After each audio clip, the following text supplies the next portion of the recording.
আরো 7 বছর আগে আমার বাবা জেলে ছিল। ওই নদীর পারে মাছ ধরতে গিয়ে ট্রলার ডুইবা আমার বাবা মারা যায়। আমার বাবা মারা যাওয়ার পর এই যে পাশে আমার নানা বাড়ি, আমার মা বাড়ি মাদ্রাসায় ভর্তি করায়। হুজুর আমাদের সংসার অভাব, আমার মায়ে মানুষের বাড়ি বাড়ি কাজ করে আর আমারে চালাইতেছে, এইভাবে চলতেছে। কিন্তু হুজুর দুঃখের কথা কি বলবো, এইভাবে চলতে চলতে আমি নুরানি শেষ করে যখন কোরআন শরীফের সবক নিব, আমি যেদিন কোরআন শরীফের সবক নিব ওই দিন আমার সমস্ত সাথী ভাই ছাত্ররা উস্তাদকে খুশি করার জন্য কেউ বাতাসা, কেউ মিষ্টি নিয়ে আসছে। হুজুর এত অভাবের সংসার, মাঝে মধ্যে দেখি বড় লোকের পোলাপান ভালো ভালো খাবার খায়, আইসক্রিম খায়, চকবার খায়। আমি মার কাছে যাইতে বলি, মা আমারও তো মনে চায় আমি একটু ভালো মন্দ খাবো, আমি একটু চকবার আইসক্রিম খাবো। হুজুর আমার মা আমার 250 গ্রাম চিরা কিনা দিছে। চিরা কিনা দিয়া কা বাবা বড় লোকরা যখন ভালো মন্দ খাবার খাবে তুমি 2-4টা চিরা চাবাই।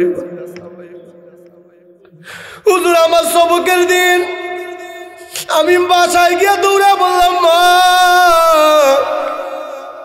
আজকে আমার কোরআনের সবক দিবে মা। আমার সব সাথী ভাইরা কেউ বাতাসা, কেউ মিষ্টি নিয়ে হুজুরকে খুশি করবে। মা পারবানি একটু মিষ্টি নিয়ে হুজুরকে খুশি করতে? মা ডাক দেখা, বাবা ঘরের মধ্যে জমানো কোনো টাকা নাই, আমি হোটেলে হোটেলে কলসি বইরা পানি দেই, বিনিময় মানুষ আমার 2-4-5 টাকা দেয়। বাবা তোমাকে আমি ওয়াদা দিতেছি আজকে সারাদিন পানি দেওয়া যেই টাকা পাবো ওই টাকা আজকে আমি সংসারে খরচ করবো না, তোমার জন্য মিষ্টি কিনা মাদ্রাসায় যাবো। দুঃখের কি নির্মম পরিহাস, আমি শুনেছি আমার মা কিছু টাকা দিয়ে মিষ্টি কিনা আঁচলের মধ্যে পেঁচিয়ে যখন মাদ্রাসার দিকে রওনা করছে হঠাৎ একটা টিরাকাইসা ধাক্কা দিয়ে আমার মায়ের রাস্তার মধ্যে শহীদ করে বলেছে। হুজুর আমার মাও নাই, আমার বাবাও নাই, আমি বড় এতিম। আপনি গতকালকে মা বাবা নিয়ে দোয়া বয়ান করছেন, স্বপ্নের ভিতরে আমার মা মিষ্টি নিয়ে হাজির হয়ে গেছে। আমার কোলের মধ্যে বসাইয়া আমার মা স্বপ্নের ভিতরে আমার মিষ্টি খাওয়াই গেছে। এজন্য আমার মন খারাপ হুজুর, আমি সারাটা রাত্র কান্নাকাটি করে আমি বালিশ ভিজাইছি। হুজুর আপনি তো এখানে বসে ইয়াসিন সূরার আমল করছেন আর আমি দৈনিক আমার মার কবরের সামনে গিয়া ইয়াসিন সূরা আমল করি। এ বৃদ্ধ বাবা কি সন্তান দুনিয়াতে রাইখা গেল, আলিফ পর্যন্ত পারে না, সালামটা দিতে পারে না, কি রাইখা গেলা? তুমি একটু চিন্তা করে দেখো, তুমি মারা যাওয়ার পর এমন কোন সন্তান রাখলা কিনা যে তোমার কবরের পাশে যায় একটু কোরআন তেলাওয়াত করবে? আমি ডাকতে বললাম, ইমাম সাহেব এখন আমি নাস্তা করব না, চলেন আমরা আব্দুর রহমানের কবর মা বাবার। আল গীবাতু আশাদ্দু মিনাজ জিনা, গীবাত জিনার চাইতো ভয়ঙ্কর। গীবাত জিনার চাইতো, গীবাত জিনার চাইতো ভয়ঙ্কর। কিন্তু আমাদের সমাজে সব উল্টো হয়ে গেছে। আল্লাহর হাবিব সাল্লাল্লাহু আলাইহি ওয়া আলিহি ওয়াসাল্লাম বলেন, গীবত জিনার চাইতো ভয়ঙ্কর।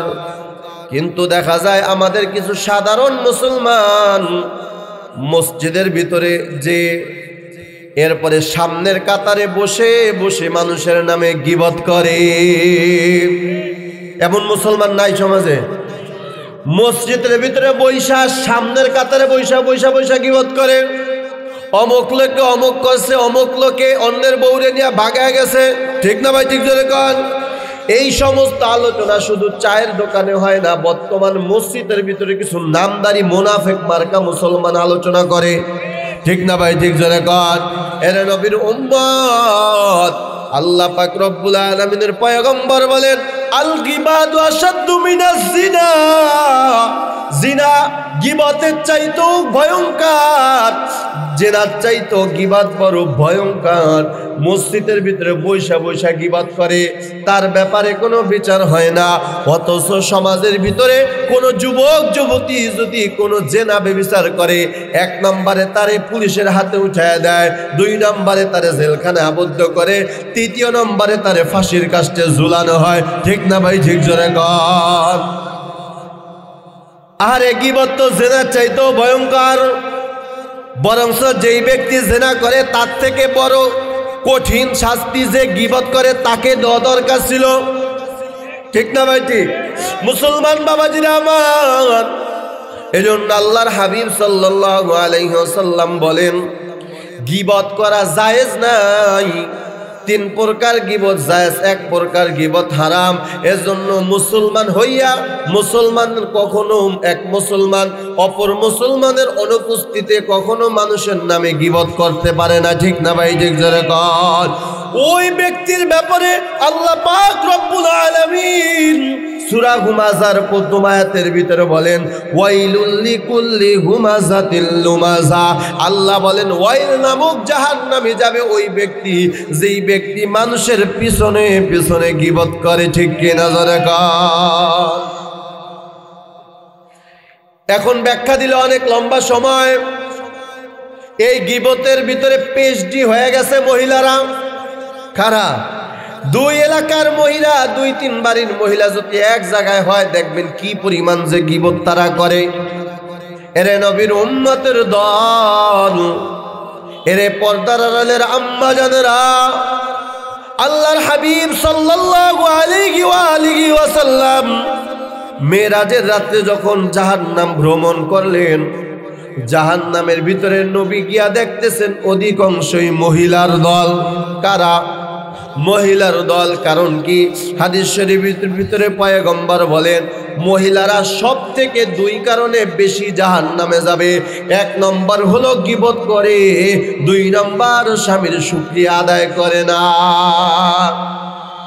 মুহতারাম হাজিরিন, আল্লাহ পাক রব্বুল আলামিন বলেন ওয়াইলুল লিকুল্লি হুমাযাতিল লুমাযা। তাহলে হুমাযা ওই ব্যক্তি যে পিছনে পিছনে মানুষের গীবত করে। আপনারা বলেন আপনারা কি হুমাযা হবেন নাকি? হুমাযা হবেন?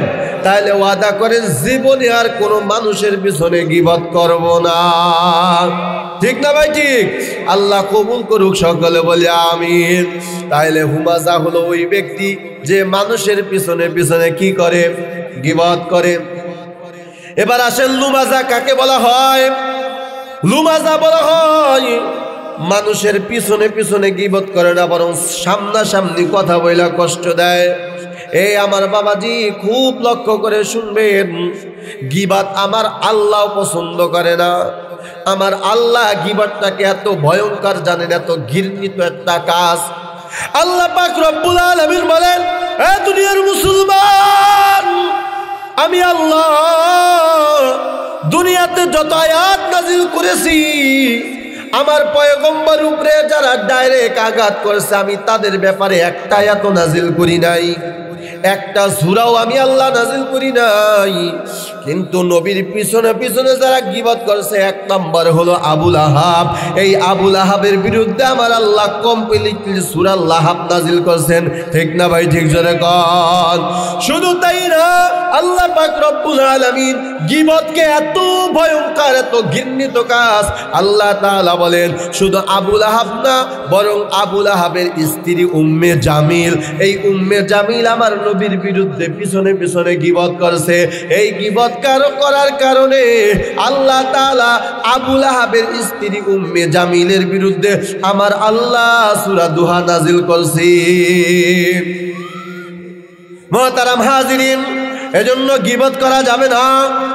সাবধান হয়ে যাও, গীবত আমার আল্লাহ পছন্দ করে না। আল্লাহর কোরআন বলেন ইয়া আইয়ুহাল্লাযীনা আমানু জতানিবু কাসীরাম মিনাজ-যন ইন্না বা'দাজ-যন্নি ইসমু ওয়া লা তাজাসসাসু ওয়া লা ইয়াগতাব বা'দুকুম বা'দা আইয়ুহিব্বু আহাদুকুম আন ইয়াকুলা লাহমা আখিহি মাইতান ফাকারিহতুমুহু ওয়াত্তাকুল্লাহ ওয়াত্তাকুল্লাহা ইন্নাল্লাহা তাওয়াবুর রহিম। আল্লাহ পাক রব্বুল আলামিন বলেন, তোমরা কি কেউ কি কারো মরা ভাইয়ের গোশত খাইতে পছন্দ করনি? এই কথা বলে না কেন? কেউ পছন্দ করনি মরা ভাইয়ের গোশত খাইবা? না না, কেউ পছন্দ করে না। আল্লাহ তাআলা বলেন, কোন মুসলমান ভাই যদি অমর মুসলমানের গীবত করে, সে গীবত করলো না, বরং ওই মরা ভাইয়ের গোশত ভক্ষণ করলো। সবাই বলেন আউযুবিল্লাহ। তাইলে গীবত করা যাবে না। গীবত করা রাজি আছেন ইনশাআল্লাহ? মোহতারাম হাজিরিন, এবার লুমাজা কাকে বলা হয়? লুমাজা বলা হয় যে মানুষের পিছনে গীবত করে না, বরং সামনাসামনি বৈশা গীবত করে। গীবত না, এমন ভাবে আঘাত দেয়া কথা বলে লোকটা কষ্ট পায়। এ বাবা, এখানে একটা ব্যাখ্যা বোঝার বিষয়। গীবত করলে মানুষ কেন বদদোয়া দেয়? গীবত করার শাস্তি এত কেন? কয়েক গীবত যখন করে আর ওই মানুষটার কানে যখন আসে, তখন আনন্দ লাগে না কষ্ট লাগে? এই কথা বলে না কেন? এত পরিমাণে কষ্ট লাগে, কয় তরবারিতে আঘাত করলো অত কষ্ট পায় না। ঠিক না ভাই? ঠিক জোরে কন। সেই ক্ষেত্রে মুফাসসিরিন ইকরাম জবাব দেন, গীবতের অর্থ যেহেতু কষ্ট পাওয়া, অতএব লুমাজা হলো সামনাসামনি হইয়া এমন কোনো আপনার কথা বলা যাবে না, এমন কোনো শব্দ বান্দার সামনে উচ্চারণ করা যাবে না, যেই কারণে বান্দা সামনাসামনি বয়া কষ্ট পায়। আমাদের এলাকার ভিতরে কিছু মাতুব্বার আছে, কিছু আপনার মাতবার আছে, দেখবেন কথার পৃষ্ঠে কথা যদি জিততে না পারে, তখন তার অতীত নিয়ে ঘাটা দেয়। এইবারে এত বড় বড় কথা কর, তোর বাপে কি আসছিল জানি না? এই কথা বলে কি বলে না? কন এত বড় বড় কথা কর, তোমার বাপে আগে কি ছিল, তুমি কি ছিলা, বুঝলা গেছো? এইভাবে কথা বলে মানুষের কলিজা আঘাত দেয় কি দেয় না? জনগণ, এই প্রকার মানুষটাও খোদার ওয়াইল নামক জাহান্নামে যাবে। চিৎকার মেরে কর নাউজুবিল্লাহ। আল্লাহ পাক রব্বুল আলামিন বলেন, ওয়াইলুল লিকুল্লি হুমাযাতিল লুমাযা। তাহলে হুমাযা লুমাযা বুঝছেন তো? বুঝছেন? হুমাযা বলা হয় যে মানুষের পিছনে পিছনে গীবত করে, আর লুমাযা বলা হয় যে মানুষের সামনে বৈশা কথা বইলা কষ্ট দেয়। এমন মাতুব্বর আছে না নাই? জোরে কন। মানুষের অতীত কথা নিয়ে তারপরে কষ্ট দেয়, মানুষের অতীত ঘটনা তারপরে মানুষকে কষ্ট দেয়।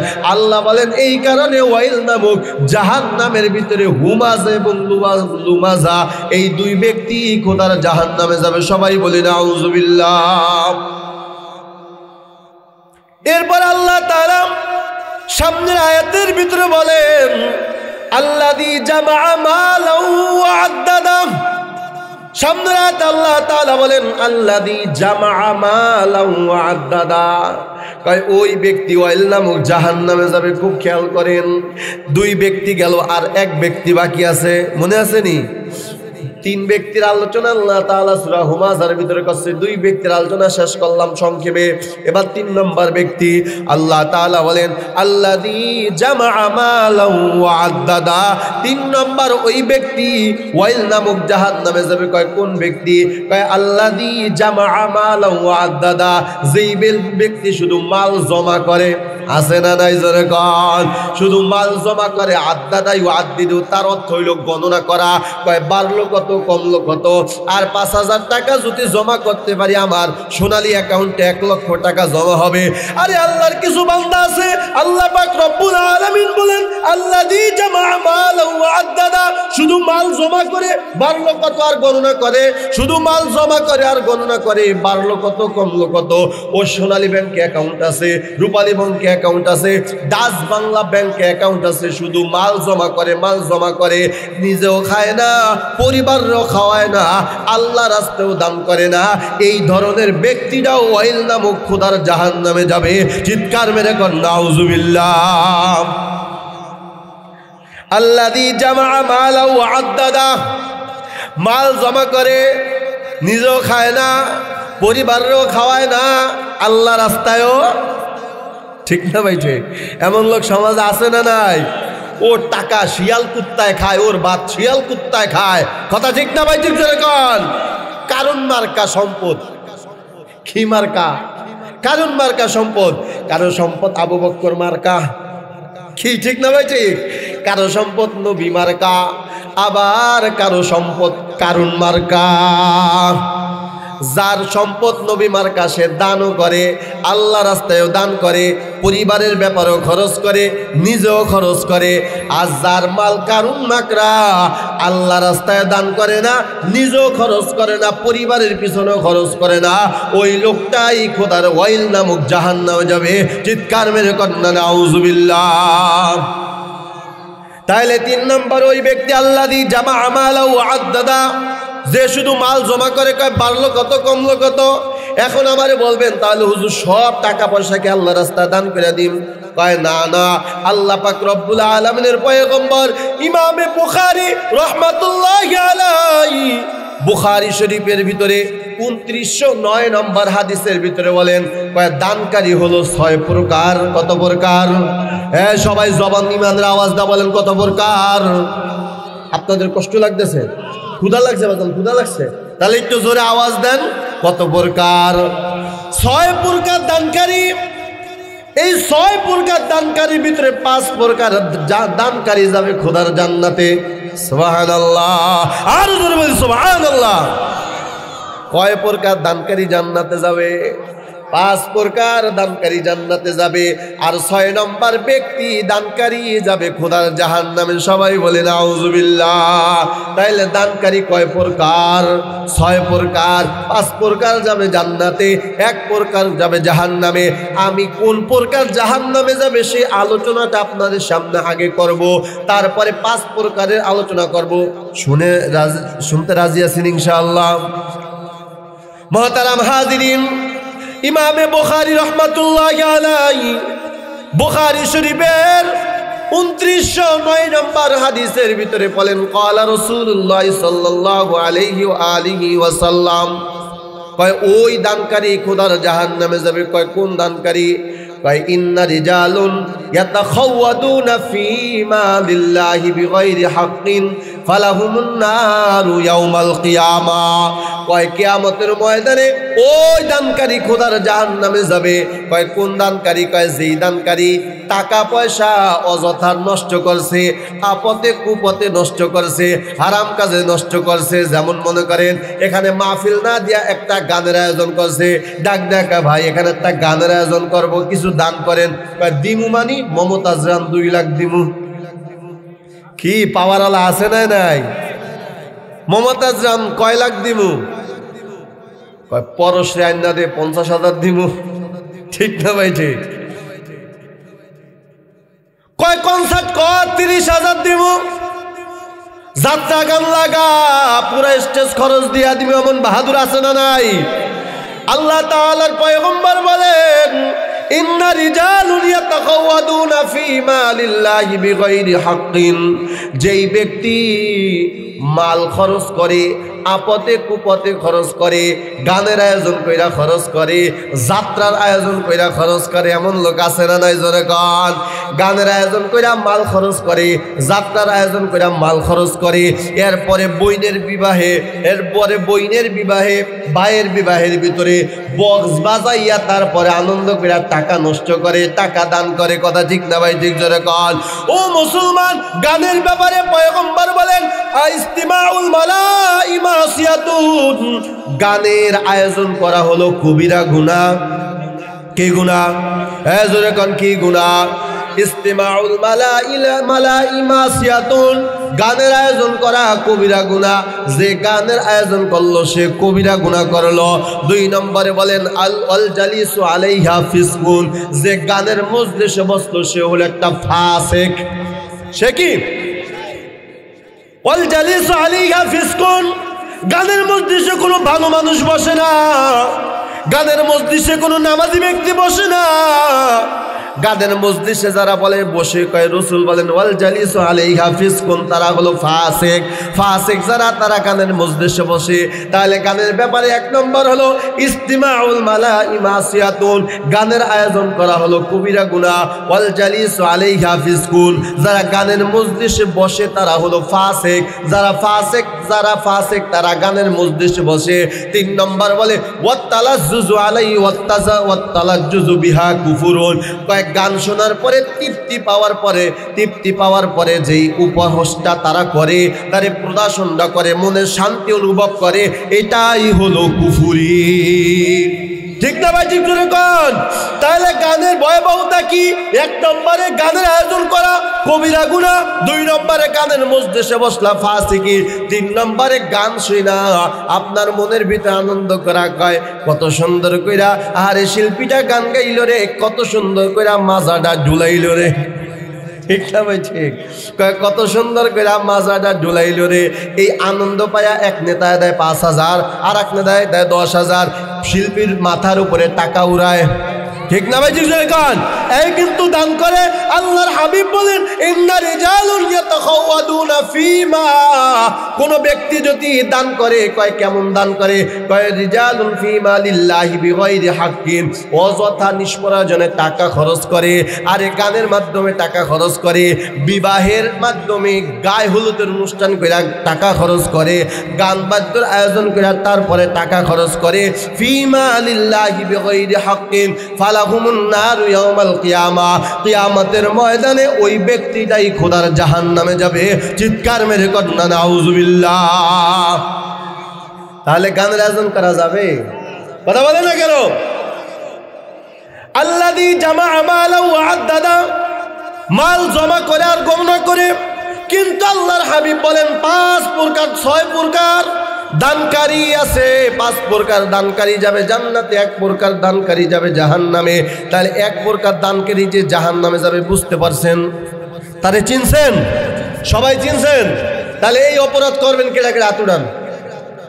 মাশাআল্লাহ, আলহামদুলিল্লাহ, আল্লাহ সকলকে কবুল করুক। সকলে বলে আমিন। 5 প্রকার দানকারী খোদার জান্নাতে যাবে। কয় প্রকার? 5 প্রকার দানকারী খোদার জান্নাতে যাবে। 1 নম্বর, পয়গম্বর বলেন আল ইনফাকু বিনাইত তরিক, আল ইনফাকু ফি তারবিয়াতিল ইয়াতামা, আল ইনফাকু ফি তারবিয়াতিল ইয়াতামা। 1 নম্বরে ওই দানকারী খোদার জান্নাতে যাবে যেই দানকারী একটা এতিমরে দুনিয়াতে সাহায্য সহযোগিতা করে। সবাই বলি সুবহানাল্লাহ। 5 প্রকার দানকারীর ভিতরে 1 নম্বর ওই দানকারী জান্নাতে যাবে। কয় কোন দানকারী যাবে? আল্লাহর হাবিব বলেন আল ইনফাকু ফি তারবিয়াতিল ইয়াতামা, যে এতিমকে সম্মান করে, এতিমকে সাহায্য করে, এতিমের জন্য বাসস্থানের ব্যবস্থা করে, এতিমকে খানা খাওয়ায়, এতিমের বাসস্থানের ব্যবস্থা করে দেয়, এতিমকে মুহাব্বত করে, এতিমকে ভালোবাসে। আল্লাহর হাবিব বলেন ওই লোকটা কিয়ামতের ময়দানে আমি নবীর সাথে জান্নাতে যাবে। ও মুসলমান, তোমাদের হাতও ধরি পায়ে ধরি, খবরদার এতিমের সাথে বেয়াদবি করিও না, এতিমরে কষ্ট দিয়া কথা বলিও না। ও এলাকার মাতুব্বরেরা সাবধান হয়ে যাও। গরিব মনে কইরা টাকার কাছে বিচার বিক্রি কইরা দাও। গরিব বিচার পায় না, আল্লাহ তাআলার দরবারে কান্নাকাটি করে। কিয়ামতের ময়দানে ওই ধনী ব্যক্তিকে আল্লাহ তাআলার যখন কাঠগড়ায় দাঁড় করানো হবে, এই এতিম মানুষটা যারে কষ্ট দিয়া চুল পরিমাণ সম্পদ যদি তুমি খাও, টাকা পয়সা যদি খেয়ে থাকো, আল্লাহর কসম এতিম মাফ না করা পর্যন্ত খোদার জান্নাতে যাওয়া যাবে না। এজন্য এতিমকে মুহাব্বত করো, এতিমকে ভালোবাসো। পয়গম্বর বলেন ও দুনিয়ার উম্মত, আমি নবীও বড় এতিম, আমি নবী বড় এতিম। আমি নবীর মা নাই, আমি নবীর বাবা নাই, আমি আহারে আমার মায়ের কোলে ঘুমাইয়া সারা জীবনের তৃপ্তি আমি মিটাইতে পারি নাই, আমার বাবার চেহারাটা আমি দেখতে পারি নাই। দুনিয়াতে যারা এতিম আছে তাদেরকে মুহাব্বত করো, তাদেরকে মুহাব্বত করো, তাদেরকে ভালোবাসো। যদি মুহাব্বত করতে পারো আর মুহাব্বত যদি করতে পারো, ভালোবাসতেই পারো। কয় হুজুর এতিম এখন কোথায় তালাশ করে পাবো? আর এতিম তালাশ করার জন্য কোনো বাজারে যাওয়া লাগবে না, কোনো ভার্সিটির ভিতরে যাওয়া লাগবে না, কোনো কলেজ ভার্সিটিতে যাওয়া লাগবে না। যায় দেখো কোন জায়গায় মাদ্রাসা এতিমখানা আছে, ওই একটা এতিমের দায়িত্ব নাও, আল্লাহ তাআলা তোমার গোটা জীবনের রিজিকের দায়িত্ব নিবে। সবাই বলে সুবহানাল্লাহ। এতিমকে মোহাব্বত করে, এতিমকে ভালোবাসো। খবরদার এতিমকে ঘাট ধাক্কা দিও না, এতিমের সাথে কখনো বেয়াদবি করিও না। একটা মাদ্রাসার ছাত্রর দায়িত্ব নাও, একটা এতিমের ছাত্রর দায়িত্ব নাও। যদি দায়িত্ব নিতে পারো, আমি আল্লাহর কসম খেয়ে বলবো নবীর উম্মত, পৃথিবীর সবাই তোমার সাথে বেঈমানি করতে পারে, নাফরমানি করতে পারে, হারামখোরগিরি করতে পারে। তুমি যদি একটা এতিম, একটা আল্লাহওয়ালা, একটা এতিম ছাত্র যদি দায়িত্ব নাও আর তোমার সহযোগিতা পাইয়া যদি এতিমটা একটা আলেম হয়, হাফেজ হয়, মাওলানা হয়, আল্লাহর কসম নবীর উম্মত, দুনিয়ার সবাই তোমার সাথে নেমোখারামি করলেও এই আলেম কোনোদিন তোমার সাথে নেমোখারামি করবে না। ঠিক না ভাই? ঠিক কন। ও বাজান, তুমি তো জানো না আল্লাহ তাআলা এতিমের কত মান, কত সম্মান। আপনার কিছুদিন আগে আমি ভোলা জেলায় মাহফিল করতে গেলাম। ভোলা এমন একটা দ্বীপ যেখান থেকে আপনার রাতের বেলা মাহফিল করলে রাতের বেলায় ঢাকা ফেরা যায় না, সকালবেলা আসতে হয়। আমি ওই মাদ্রাসার বয়ান করলাম। বয়ানের শেষে কিছু ছাত্র আমার খেদমতে দিল আমার বিছনা বেডিং ঠিক করার জন্য। ওই ছাত্র আমার বিছনা বেডিং ঠিক করে দিল। আমি রাত্র যাপন করলাম। ফজরের পরে, নামাজের পরে দেখলাম মাদ্রাসার নুরানি হেফজখানার ছাত্ররা সবাই কোরআন তেলাওয়াত করতেছে, ইয়াসিন সূরা পাঠ করতেছে। হঠাৎ দুইটা ছাত্র আমার কানে আয়সা ডাকতে বলতেছে, হুজুর, ইমাম সাহেব তার হুজরাখানে আপনাকে হালকা নাস্তা করার দাওয়াত দিছে, সালাম জানাইছে। আমি উঠলাম, উঠা তাকায় দেখতেছি একটা ছাত্র চোখ শুধু ডলতেছে আর ফুফায় ফুফায় কান্নাকাটি করে। আমি ডাকতে বললাম, বাবা তুমি কাঁদো কেন, কি তোমার নাম? হুজুর আমার নাম আব্দুর রহমান। আমি বলি, বাবা তুমি কাঁদো কেন, পেটে ব্যথা না উস্তাদ মেরেছে? কয় না হুজুর, উস্তাদ মারে না, আমার পেটেও ব্যথা না। আমি বলি, বাবা তাহলে তুমি কেন কাঁদো? ডাকা হুজুর, আমার একটা দুঃখের কথা মনে পড়ে গেছে, এই কারণে আমি কাঁদি। আমি বললাম, বাবা বলো তোমার কি দুঃখ? ওই আব্দুর রহমান ছাত্র ডাকা হুজুর, আরো 7 বছর আগে আমার বাবা জেলে ছিল। ওই নদীর পারে মাছ ধরতে গিয়ে ট্রলার ডুইবা আমার বাবা মারা যায়।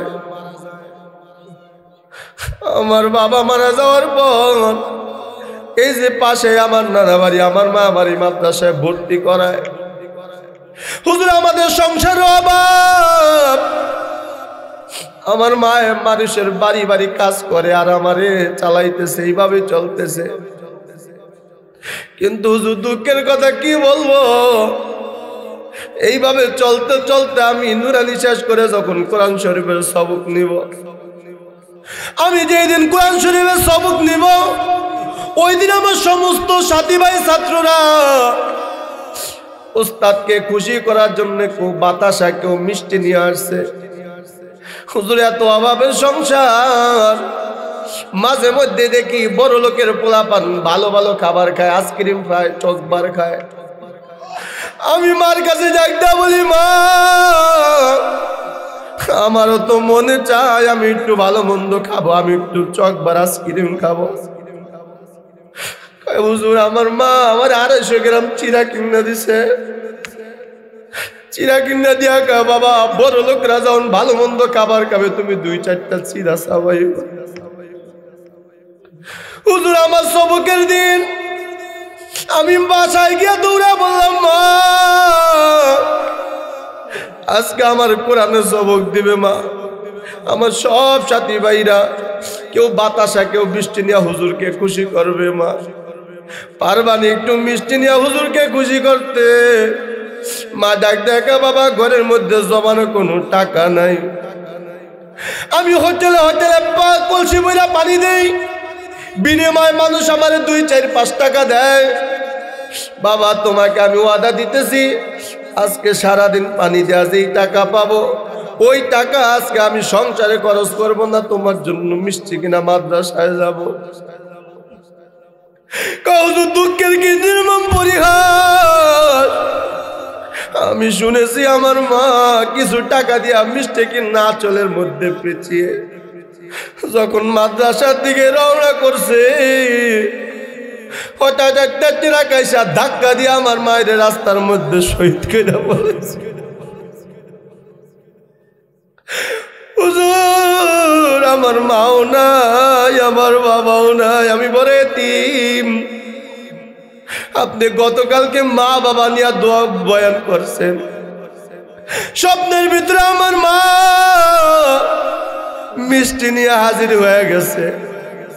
আমার কোলের মধ্যে বসাইয়া আমার মা স্বপ্নের ভিতরে আমার মিষ্টি খাওয়াই গেছে। এজন্য আমার মন খারাপ হুজুর, আমি সারাটা রাত্র কান্নাকাটি করে আমি বালিশ ভিজাইছি। হুজুর, আপনি তো এখানে বসে ইয়াসিন সূরার আমল করছেন, আর আমি দৈনিক আমার মার কবরের সামনে গিয়া ইয়াসিন সূরা আমল করি। এ বৃদ্ধ বাবা, কি সন্তান দুনিয়াতে রাইখা গেল, আলিফ পর্যন্ত পারে না, সালামটা দিতে পারে না, কি রাইখা গেলা? তুমি একটু চিন্তা করে দেখো, তুমি মারা যাওয়ার পর এমন কোন সন্তান রাখলা কিনা যে তোমার কবরের পাশে যায় একটু কোরআন তেলাওয়াত করবে? আমি ডাকতে বললাম, ইমাম সাহেব এখন আমি নাস্তা করব না, চলেন আমরা আব্দুর রহমানের কবর, মার কবরটা জিয়ারত করব।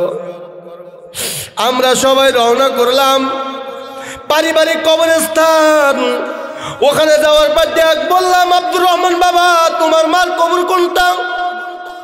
ওস্তাদ, এটা আমার মার কবর। আমি তাকায় দেখলাম ওর মার পা বরাবর একটা গোলাপ ফুল গাছ উঠছে। আমি বললাম, বাবা এই গাছ কি তুমি লাগাইছো? না না, এমনিতেই উঠছে। আর আমরা দেখতেছি এত সুন্দর ওই গোলাপ ফুল থেকে ঘেরান আসতেছে, মনে হয় জান্নাতের ঘেরান আমরা অনুভব করতেছি।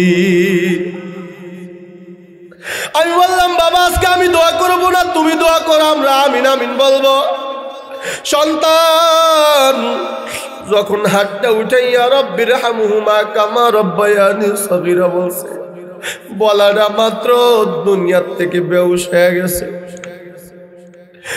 একেবারে জমিনে পড়া বেহুশ হয়ে গেছে। এ বাবা, এই এতিম খুঁজে খুঁজে তুই একটু সহযোগিতা কর। তোর খাবার কুকুরে খায়, তোর ভাত বিড়ালে খায়, তোর খাবার বিড়াল কুকুরে খায়, অথচ একটা এতিমের দায়িত্ব নেই। আল্লাহর হাবিব বলেন, আনা ওয়া কাফিরুল ইয়াতীমাইনি কাহাতাইনি ফিল জান্নাহ। রাসূল বলেন, কেউ যদি কোনো এতিমকে মুহাব্বত করে ভালোবাসে, আনা ওয়া কাফিরুল ইয়াতীমাইনি কাহাতাইনি ফিল জান্নাহ, কয় দুইটা আঙ্গুল যেমন পাশাপাশি, আমি নবীও কিয়ামতের ময়দানে ওই ব্যক্তি, আমি ওই ব্যক্তি আর আমি নবীও এইভাবে জান্নাতের ভিতরে পাশাপাশি থাকবো। চিৎকার মেরে কন্যা সুবহানাল্লাহ। তাহলে আমি যে কথাটা বলতেছিলাম, দানকারী কয় প্রকার? 5 প্রকার দানকারী। 1 নম্বর দানকারী হলো আল ইনফাকু ফি তারবিয়াতিল ইয়াতামা, যে এতিমকে মুহাব্বত করে, এতিমকে ভালোবাসে। তাহলে এতিমকে ভালোবাসতে রাজি আছেন ইনশাআল্লাহ? রাজি আছি ইনশাআল্লাহ? আল্লাহ তাআলা আমাদের সকলকে কবুল করুক, সকলে বলি আমিন। সংক্ষেপে বলতেছি বাজান, 2 নম্বর দানকারী, ওই দানকারী জান্নাতে যাবে। কোন দানকারী? আল্লাহর হাবিব বলেন, আল ইনফাকু বিনাইল মসজিদ, যে মসজিদ বানায়, সবাই বলি সুবহানাল্লাহ, যে মসজিদ বানায় কবরে যায়, মসজিদে সহযোগিতা করিয়া কবরে যায়, মসজিদে ইট দেয়, বালু দেয়, রড দেয়, সিমেন্ট দেয়, মসজিদে একটা ফ্যান লাগলে ফ্যান দেয়, অর্থাৎ তার টাকা পয়সা সব মসজিদের দিকেই তার টাকা পয়সা ব্যয় করে, সাহায্য সহযোগিতা যা করে, যেই কাজ আল্লাহ খুশির ওই কাজেই আল্লাহর বান্দা টাকা সাহায্য সহযোগিতা করে। আল্লাহর হাবিব বলেন, মান বানা লিল্লাহি মাসজিদান বানাল্লাহু লাহু বাইতান ফিল জান্নাহ। আল্লাহর হাবিব বলেন, যে এলাকার ভিতরে যত মসজিদটা যত সুন্দর করবে, আল্লাহ ওই এলাকার মানুষের জন্য তত সুন্দর জান্নাত আল্লাহ তাদেরকে দান করবে। আর জোরে বলি সুবহানাল্লাহ। তাহলে 2 নম্বর আল ইনফাকু বিনাইল মসজিদ, যেই ব্যক্তি মসজিদ বানায়, জোরে কোন কি বানায়?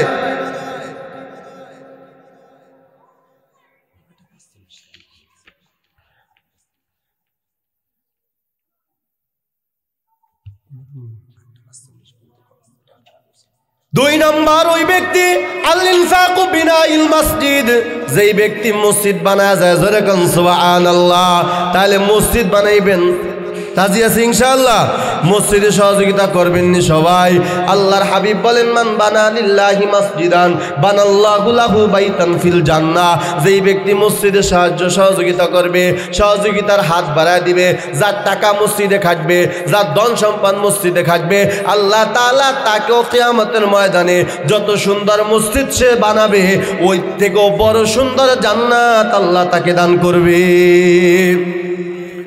3 নম্বর আল্লাহর হাবিব বলেন, 3 নম্বর 3 প্রকার দানকারী, 3 নম্বর দানকারী ওই ব্যক্তি কয় আল ইনফাকু বিনাইত তরিক, যে মানুষের জন্য রাস্তা বানায় দেয়। সবাই বলে সুবহানাল্লাহ। কার জন্য রাস্তা বানায় দেয়? মানুষের জন্য রাস্তা বানায় দেয়। ও বাজান, তোমার বাড়ি একজনের বাড়ি পিছনে, আর একজনের বাড়ি সামনে, তার বাড়ি থেকে আসার সময়, বাজারে যাওয়ার সময় তোমার বাড়ির উপর দা যাইতে হয়, তোমার বাড়ির সীমা নিয়ে যা তারপরে যাওয়া লাগে। খবরদার বাধা দিবা না, বরঞ্চ তুমি নিজে একটা রাস্তা করে দিবা। আল্লাহর হাবিব বলেন, কোন মুসলমান যদি কোনো মুসলমানের জন্য রাস্তা করে দেয়, আল্লাহ তাআলা তার জন্য জান্নাতের রাস্তা সহজ করে দিবে। চিৎকার মেরে কন্যা সুবহানাল্লাহ। এ কপাল পোড়া সাবধান, ক্ষমতার জোরে রাস্তা বন্ধ করিস না, ক্ষমতার জোরে রাস্তা আটকে দিস না। কত কপাল পোড়া এই জমিনের ভিতরে দেখেছি, ক্ষমতার জোরে রাস্তা বন্ধ করে দেয়, রাস্তার মধ্যে কাটা দিয়া দেয়। কথা ঠিক না ভাই? ঠিক জোরে কর। রাস্তার মধ্যে কাটা দিয়া দেয়। তুই যত কাটা দিবি তার থেকে বড় কাটা আল্লাহ তোর জান্নাতে যাওয়ার পথের মধ্যে দিয়া দিবে। ঠিক না ভাই? ঠিক জোরে কর। এজন্য মুহতারাম হাজিরিন, যদি জান্নাতে যেতে চাও, 5 প্রকার দানকারী হয়ে যদি জান্নাতে যাইতে চাও, তাহলে 3 প্রকার দানকারী ওই ব্যক্তি, যেই ব্যক্তি মানুষের জন্য রাস্তা বানায় দেয়। তুমি যদি একটু মানুষের জন্য রাস্তা বানায় দাও, এক আল্লাহর বান্দা ধানের আটি নিয়া, তারপরে তার অনেক দূর দিয়া, তারপরে তার কষ্ট করে বাড়িতে যাওয়া লাগে। যদি তোমার বাড়ির উপর একটা রাস্তা করে দাও, ওই আল্লাহর বান্দা সহজেই তার বাড়িতে যাইতে পারে। তুমি যদি একটু রাস্তার ব্যবস্থা করে দাও, আর ওই আল্লাহর বান্দা যদি ধানের আটি নিয়া তাড়াতাড়ি বাড়িতে যায়, তোমার জন্য যে দোয়া করবে, ওই দোয়া পৃথিবীর কোনো মানুষও করবে না। ঠিক না ভাই? ঠিক জোরে কর।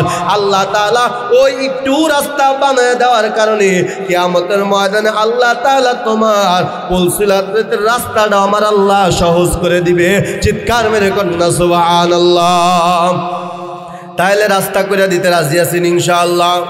খবরদার রাস্তা কেউ বন্ধ করবেন না, মারামারি লাগলে রাস্তা বন্ধ করবেন না। কার জমিন বন্ধ করো, কার রাস্তা বন্ধ করো, সব কিছুর ক্ষমতা কার? কার রাস্তা বন্ধ করো? কিসের ক্ষমতা তোমার? কোন জমিন নিয়ে মারামারি করো? এই নেমু খারাম। আল্লাহ তাআলা যদি বলে কুন ফায়াকুন, শেষ শেষ জায়গায় তুমি ব্রেক। কিসের জমিন নিয়ে মারামারি, কিসের ক্ষমতা? ক্ষমতায় কেউ জীবনও সারা জীবন কেউ টিকতে পারে না। ঠিক না ভাই? ঠিক। মুহতারাম হাজিরিন, তাহলে 3 নম্বর ওই দানকারী জান্নাতে যাবে যেই ব্যক্তি আল ইনফাকু বিনাইত তরিক, মানুষের জন্য কি বানায় দেয়? সবাই কয় না? রাস্তা বানায় দেয়। তাহলে রাস্তা বানায় দিতে রাজি আছেন ইনশাআল্লাহ? 4 নম্বর পয়গম্বর বলেন, ওই ব্যক্তিটা, ওই দানকারী জান্নাতে যাবে। কয় কোন ব্যক্তিটা কোন দানকারী জান্নাতে যাবে? আল্লাহর হাবিব বলেন, আল ইনফাকু ইয়াফরাহু বিরুন, অর্থাৎ মানুষ মানুষের জন্য কুয়া খনন করে দেয়। সবাই বলে সুবহানাল্লাহ। কি খনন করে দেয়? কুয়া খনন করে দেয়। আরে এই হাদিস তো রসুলের জামানায়, রসুলের জামানায় তো পানির অভাব ছিল। কয় কি পরিমাণ অভাব ছিল? পানির অভাবেই আহলে বায়াত শাহাদাত বরণ করছে। ঠিক না ভাই? ঠিক যেরকম এত পরিমাণে পানির অভাব, মরুভূমি আর মরুভূমি, মানুষ মাসকে মাস, সপ্তাহকে সপ্তাহ শুধু সফর করত, কোথায় একটু পানি পাইতো না। আল্লাহর হাবিব ডাক দেয়া বলেন, ও আমার সাহাবীরা, তোমরা যদি জান্নাতে যদি যেতে চাও, দানকারী হয়ে যদি জান্নাতে যেতে চাও, তাহলে তোমরা মানুষের জন্য একটা কুয়া খনন করে দাও। মানুষ যখন মরুভূমি নিয়া, যখন তোমার উট নিয়া, ঘোড়া নিয়া সওয়ার করবে, পানির পিপাসা যখন লাগবে, একটা কুয়া যদি তুমি খনন করে দাও, ওখান থেকে যদি একটু একটু পানি পান করে, তার মনে যেমন শান্তি আসবে, আরশের মালিক আল্লাহ শান্তি হয়ে যাইবে। তোমার রিজিক এবং বরকত বাড়ায় দিবেন কে? আরো জোরে বলেন না কে? এই জন্য এখন তো কুয়া খনন করার দরকার নাই, কুয়া খনন করার দরকার নাই। এখন তুমি কি করবা? তুমি একটা টিউবওয়েল বসায় দাও। কি কথা কয় না? আমার ওয়াজ কি বুঝতেছেন? একটা টিউবওয়েল বসায় দাও, বাড়ির সামনে একটা টিউবওয়েল বসায় দাও, রাস্তার পাশে একটা টিউবওয়েল বসায় দাও।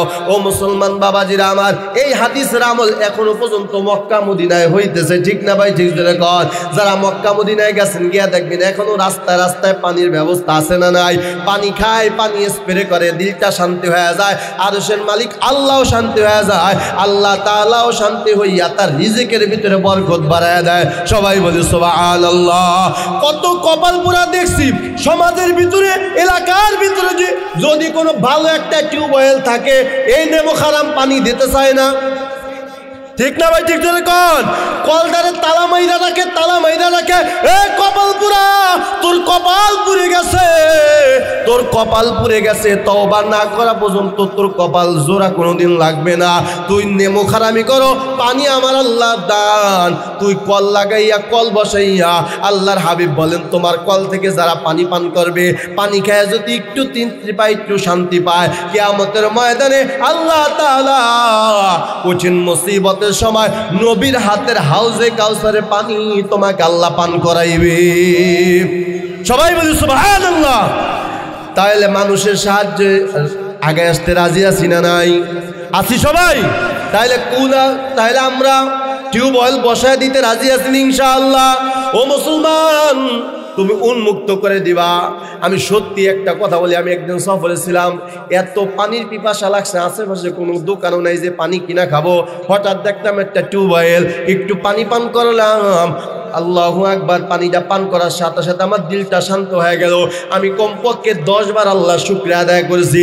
বাজান, টাকা দিয়া দোয়া নেওয়া যায় না, উসিলার মাধ্যমে এমন দোয়া পাওয়া যায় যেই দোয়া টাকা দিয়াও কেনা যায় না, ঠিক না ভাই? ঠিক যখন তোমার কলিজা শান্তি হয়ে যাবে, আল্লাহ শান্তি হয়ে যাবে। নবীজির হাতে হাউজে কাউসারে পানি পান করাইয়া আল্লাহ তাআলা তোমাকে জান্নাতের মেহমান বানায় দিবে। তাহলে কয় প্রকার গেল? 4 প্রকার। আমি সংক্ষেপে আর একটা প্রকার আলোচনা করে আমি বিদায় নিব। রাজি আছে ইনশাআল্লাহ? 5 নম্বর, মনে আছে নি 4 প্রকার? মনে আছে? 1 নম্বর আল ইনফাকু ফি তারবিয়াতিল ইয়াতামা, যে এতিমকে মুহাব্বত করে। আর রাসূল বলেন যে এতিমকে ভালোবাসে, মুহাব্বত করে, আনা ওয়া কাফিরুল ইয়াতীমাইনি কাহাতাইনি ফিল জান্নাহ। রাসূল বলেন যে এতিমকে মুহাব্বত করে, আমার 2 আঙ্গুল যেমন এমন পাশাপাশি, ওই ব্যক্তি আর আমি নবীও জান্নাতের ময়দানে এমন পাশাপাশি থাকবো। সুবহানাল্লাহ। 2 নম্বর আল ইনফাকু বিনাইল মসজিদ, যে মসজিদে সাহায্য সহযোগিতা করে, মসজিদ সুন্দর করে বানায়, ঠিক না ভাই? ঠিক জোরে কর। আরে কত কপাল পোড়া দেখছি, কত মসজিদ কমিটির সভাপতিরে দেখছি, সেক্রেটারিরে দেখছি, গড্ডা এত সুন্দর টাইপস মোজাইক কইরা বানাইছে, অথচ যেই মসজিদে নামাজ পড়ে ওই মসজিদে বৃষ্টির পানি পড়ে নাই। নাই? কি কি কি মনে ভাবতেছো?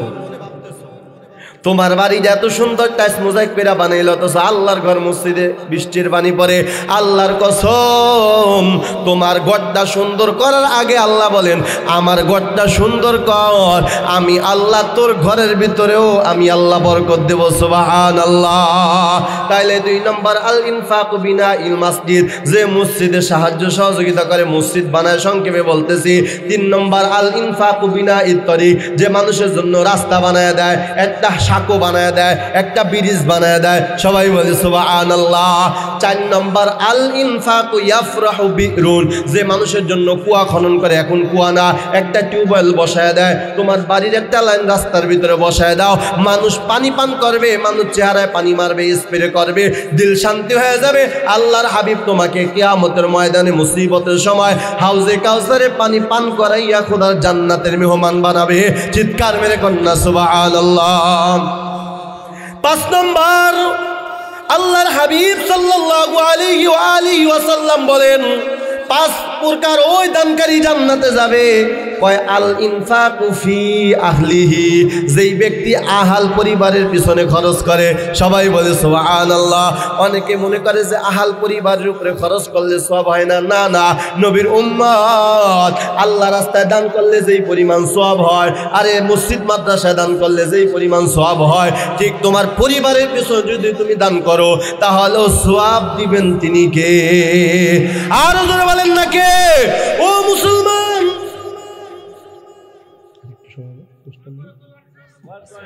ও মুসলমান, খবরদার খবরদার। ওই যে আল্লাহ তাআলা বলেন আল্লাযী জামা মালান ওয়া আদ্দাদা, শুধু মাল জমা করে। এ সোনালী ব্যাংকে অ্যাকাউন্ট করছে, ডাচ বাংলা ব্যাংকে অ্যাকাউন্ট করছে, শুধু ঘরে বৈশা বৈশা তোমার ছেলে তোমার টাকার বান্ডেল দেখে, মেয়ে তোমার বান্ডেল দেখে। ঠিক না ভাই? ঠিক জোরে কর। মেয়ে তোমার টাকার বান্ডেল দেখে, ছেলে তোমার টাকার বান্ডেল দেখে, স্ত্রী তোমার টাকার বান্ডেল দেখে, অথচ তুমি তোমার স্ত্রীর পিছনে টাকা খরচ করো না, অথচ তুমি অ্যাকাউন্ট করো। ওরে কপাল পোড়া, তো সব থেকে বড় অ্যাকাউন্ট তো তোর পরিবার। ঠিক না ভাই? ঠিক জোরে কর। ও মুসলমান বাবাজিরা আমার, স্ত্রীর কেন বলা লাগবে ও স্বামী আমার জন্য একটা ভালো খাবার আইলো? তুমি তো রাস্তাঘাটে গিয়া বন্ধু বান্ধবের আড্ডায় পইরা ভালো মন্দ খাবার খাও, তোমার স্ত্রী কার কাছে যাবে? কথা কয় না? তোমার স্ত্রী কার কাছে যাবে? তুমি তো রাস্তাঘাটে ঘুইরা বন্ধু বান্ধবদের আড্ডা নিয়ে তারপরে বড় বড় রেস্টুরেন্টে যাও, তোমার স্ত্রী কার কাছে খাবে? স্ত্রী বলার আগে স্ত্রীর হাতে খাবার, সুন্দর খাবারটা পৌঁছায় দাও। সে মেয়ের কেন বলা লাগে আব্বু আমার জন্য ওই খাবারটা কিনে দাও? না না, আহারে ছেলের কেন বলা লাগবে আব্বু আমার ওই খাবারটা পছন্দ? বলার আগেই তুমি হাতে উঠাইয়া দাও, স্ত্রী খুশি হবে, আল্লাহু আকবার, ছেলে খুশি হবে, মেয়ে খুশি হবে, তোমার ঘরটা আল্লাহ জান্নাতি ঘরে পরিণত করে দিবে। চিৎকার মেরে কন্যা সুবহানাল্লাহ।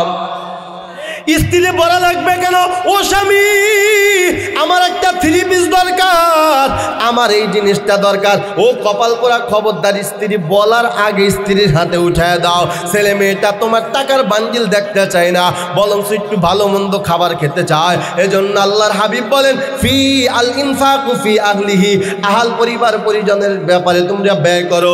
যদি ব্যয় করো তোমার ঘরের ভিতরে রহমত দান করবেন কি? তাহলে ছেলে মেয়ের পিছনে টাকা ব্যয় করতে বলছেন কি? জোরে বলেন। এখন আবার এই চালাকি কইলেন না যে হুজুর যেহেতু টাকা পয়সা ছেলে মেয়ের পিছনে ব্যবহার যেহেতু আল্লাহ করতেই বলছে, আজকের থেকে নিয়ত করলাম আমার মেয়ের পিছনে টাকা ব্যয় করব। পদ্ধতি হলো আমার মেয়ে ডিশের লাইনের বিল দিব। কি কথা কয় না? ডিশের লাইনের বিল দিবেন? খবরদার মুসলমান, না না, তার মানে এটা না আপনার আহাল পরিবার পরিজনের উপরে খরচ করার ব্যাপারে কোনো হারাম কাজে খরচ করতে আমার আল্লাহ বলেন নাই। ডিশের বিল দেওয়ার জন্য আল্লাহ তাআলা বলেন নাই। তোমার সন্তান বন্ধু বান্ধব নিয়ে ওই কক্সবাজার কুয়াকাটা গিয়া এরপর মেয়ে নিয়ে আনন্দ উল্লাস করবে, ওখানে টাকা দেওয়ার জন্য আমার আল্লাহ কিন্তু বলে নাই। এখান থেকে ভালো একটা সবক আমি তোমাদেরকে শিক্ষা দেই, শোনো। সন্তান যদি ভালো বানাইতে চাও, আদর্শ বানাইতে চাও, আল্লাহর কসম একবার দুইবার তিনবার খবরদার ছোটবেলায় সন্তানকে টাকার লোভ দেখায়ও না। ঠিক না ভাই? ঠিক। কচু গাছ কাটতে কাটতে ডাকাত হয়, একদিন দিবা 10 টাকা, ওর লোভ হবে 20 টাকার উপরে। যখন 20 টাকা পাবে এখন আবার লোভ হবে 50 টাকা। আস্তে আস্তে সন্তান যখন বড় হবে, তুমি তো 100 টাকা দিয়া কও যাও বাবা কলেজে যাও, তোমার সন্তান কোন কলেজ করে তুমি তো জানো না, তুমি তো কাছে নিয়া তুমি কৃষকে কাজ করো, অথচ তোমার সন্তান 100 টাকা নিয়া এই বন্ধুদেরকে নিয়ে তারপরে সুদ টান মারে। কথা হয় না? তাহলে এই সন্তান নষ্ট হওয়ার পিছনে দুনিয়ার কেউ দায় না, তুমি পিতা মাতাই দায়ী। ঠিক না ভাই? ঠিক জোরে কর। ও মুসলমান, এজন্য ছেলের ব্যাপারে হারাম কাজে টাকা দেওয়া যাবে না, স্ত্রীর ব্যাপারে হারাম কাজে টাকা দেওয়া যাবে না। আল্লাহ তাআলা বলেন টাকা যদি খরচ করতে চাও, আহাল পরিবার পরিজনের উপরে যদি খরচ করতে চাও, তোমার মা বাবার পিছনে খরচ করো। সবাই বলি সুবহানাল্লাহ।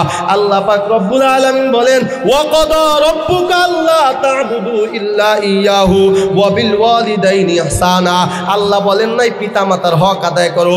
কত কপাল পোড়ার হোটেলে দেখছি লেখা পিতা মাতার হোটেল, পিতা মাতার দোয়া হোটেল নাই, অথচ পিতা মাতারে ভাত কাপড় দেয় না। কি কথা মিথ্যা বললাম? কত গাড়ির পিছনে লেখা পিতা মাতার দোয়া পরিবহন, আছে না নাই? অথচ মা বাবার খবরও। এ মুসলমান, মা বাবার দোয়া হোটেল দিলে মা বাবার হক আদায় হয় না। গাড়ির পিছনে মা বাবার দোয়া লাগলেই মা বাবার হক আদায় হয় না। আর আল্লাহ তো বলছেন হক আদায় করবি না, ইহসান করবি। ইহসান কয় কেমন করে ইহসান করবি? তোর মাল লাগে যদি একটা, তুই আইনা দিবি তিনটা। সবাই বলি সুবহানাল্লাহ। আমি সংক্ষেপে বলেই 5-2 মিনিটের ভিতরে ছেড়ে দেব। মুহতারাম হাজিরিন, কেমনে মা বাবারে ডাবল দিবি? এই যে শীতের ঠান্ডার ভিতরে যাদের পাকা ফ্লোর করা আছে, মায়েরে ডাক দিয়া বলবি মা তোমার জুতা লাগবে 1 জোড়া, আমি মা তোমার জন্য 3 জোড়া জুতা আনছি।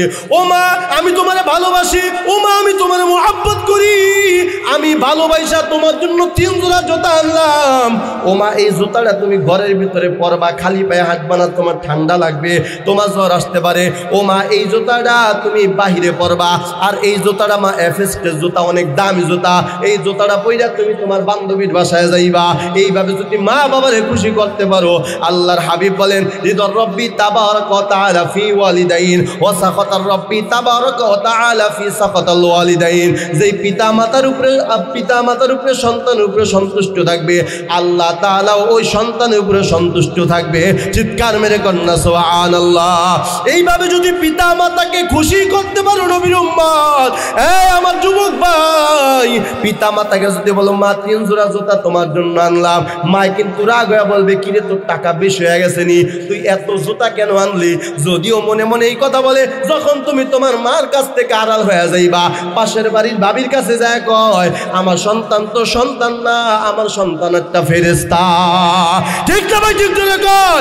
এ কপাল পোড়া, টাকা ব্যয় করবি তোর বাবার পিছনে, টাকা ব্যয় কর।